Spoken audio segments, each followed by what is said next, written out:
હેમલ ભટ્ટ, તીર્થ પુરોહિત, સોમપરા બ્રાહ્મણ સમાજ, સોમનાથનો પ્રમુખ. અમલભાઈ, આજે પ્રભાતનગર આખું સજ્જડ બંધ છે.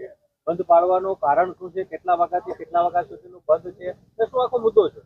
ખાસ કરીને સોમનાથમાં એક મોટો વિકાસ, એક કોરિડોર બનવાની એક વાત છે. આ વાતને લઈને ઘણા સમયથી અસમંજસો ચાલી રહી છે. ક્યારેક વહીવટીતંત્ર સાથે મીટિંગ પણ થઈ ગઈ છે, લોકોને હૈયાધારણા પણ આપી છે, પરંતુ છેલ્લા 2 દિવસમાં ક્યાંક ને ક્યાંક વહીવટીતંત્ર અને જે અસરગ્રસ્તો છે કોરિડોરમાં, એના વચ્ચે વાતચીતમાં ઘર્ષણ, ડોક્યુમેન્ટ બાબતે ઘર્ષણ, જેને લઈને જે અસરગ્રસ્તો છે એ ગભરાઈ ગયેલા છે.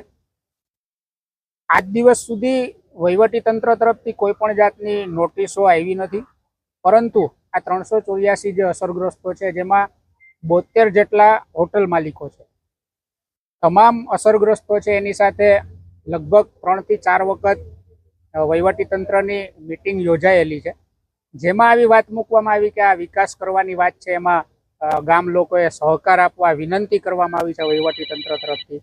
આજ દિવસ સુધી તમામ ગ્રામવાસીઓ સાથે રહી અને સહકાર જ આપેલો છે, પરંતુ છેલ્લા 2 દિવસથી જે ડોક્યુમેન્ટ્સ જરૂરી માગવાની વાત આવી, એમાં અસરગ્રસ્તો છે ઉશ્કેરાણા અને એક ગભરાટ ફેલાઈ ગયેલો, જેને લઈને આ બંધનું એલાન આપવામાં આવેલું છે.